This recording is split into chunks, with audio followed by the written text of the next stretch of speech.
वो एक है वो मौलवी, उसकी शादी हो गई है किसी फिल्मी हीरोइन से, वो कश्मीर जना कहा पूरी दुनिया में घुमाए फिर रहा वो। यार भाई तुम मर गया, तुम मौलवी आदमी है, मौलवी को चाहिए था कि पूरी दुनिया को मतलब इस्लाह करता, तू हीरो बना घूम रहा है। वो बेचारी थी तो उस दुनिया में पहले, तुझसे शादी तो इसलिए की कि मैं नेक वाली दुनिया में आऊंगा, वो कश्मीर के बर्फों में टेढ़े टेढ़े होकर फोटो खिंचा रहा। यार जी मामला है यार, बात समझ में नहीं आ रही है भाई। अच्छी बात है शादी हो गई तेरी, तो उसके बाद में तू कम से कम इतना तो करी यार, तू उसे तरबियत दे, कुरान सिखा, हदीस सिखा, अच्छी अच्छी बातें सिखा, पर्दे के बारे में बता, फातिमा तो ज़हरा की जिंदगी बता, रुकैया की जिंदगी बता, अम्मी खदीजा की जिंदगी बता। तू मुफ्ती किस लिए है? जींस पहन के हीरो बना घूम रहा वहां। तो यार बात समझ में नहीं आ रही है? हो क्या गया लोगों को? अल्लाह अल्लाह, ये सुन्नत है, पार्टियां हो रही हैं यार, बात समझ में नहीं आ रही है यार।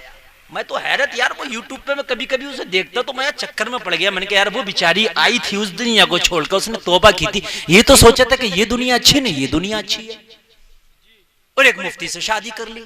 तो कम से कम तू तो मुफ्ती था यार, तुझे तो चाहिए था कि मेरे रसूल की हदीस ये है यार, खुदा की कसम खा के कहता हूँ ये बात मेरे समझ में नहीं आती कि वो गिलेमर थी और ये थी, एकदम नहीं आ सकती यार। तू मुस्तफा की हदीस तो सुना, मुस्तफा की हदीस के सामने सब नशे उतर जाते हैं, बड़े बड़े अच्छों के नशे उतरते।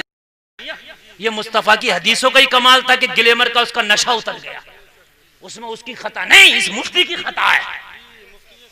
हाँ यार तुम हमारे पास आओ कि ये मुफ्ती गुलफाम जो है भाई हमें मसला बताएंगे, और मैं मसला नहीं बताऊं, मैं तुम्हें फिल्में दिखाऊं, मैं तुम्हें फोटो खिंचवाऊं, मैं तुम्हें खूब जो है मतलब ये जिनसे पहनाऊं, तो यार ये तो मेरी खता है ना यार। आज भी कौम सुधरने के लिए तैयार है, लेकिन हम तो सुधारने के लिए तैयार हो। जब हम खुद बिगड़ जाएंगे तो यार हाल क्या होगा? मुझे बताइए लोगों, मैं नहीं समझता कि ग्लैमर का दुनिया या पैसे का नशा, बिल्डिंग का नशा या बॉलीवुड का नशा, हॉलीवुड का नशा, अरे किसी का नशा इतना नहीं होता जितना नशा के मुस्तफा की मोहब्बत का होता है। हाय हाय हाय हाय हाय हाय यार क्या बात कर रहे हो तुम? हजरत हुसैन की शादी हुई थी ना, तो शहजादी थी ईरान की, जिससे हुई थी, जरा बोल दो ना सुभान अल्लाह। कौन थी ईरान की? जरा जोर से बोलो, नाम है शहरबानो।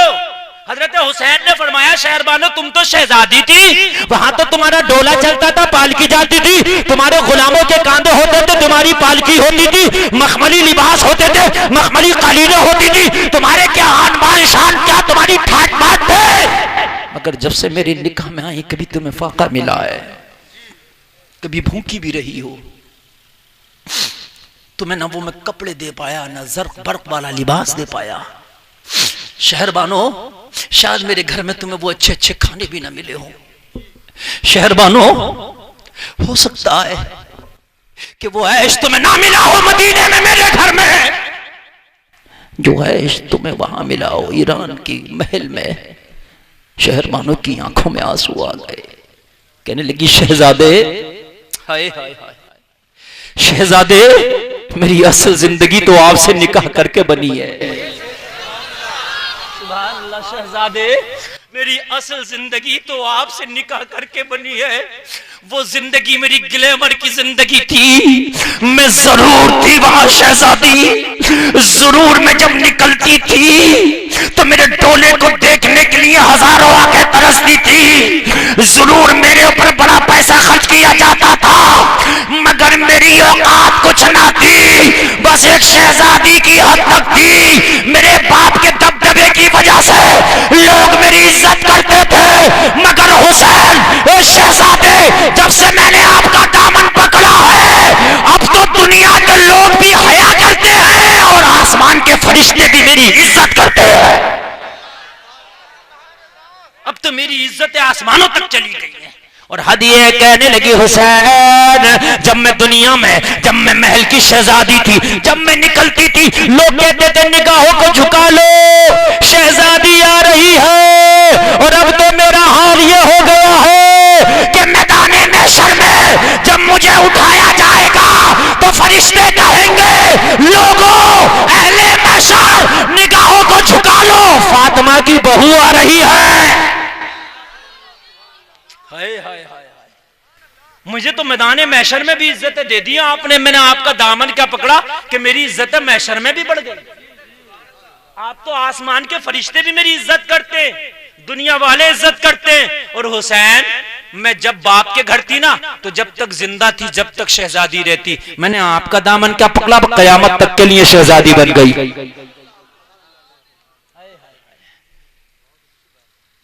और मैं जब ईरान में थी ना, तो मैं बादशाह की बेटी कहलाती थी।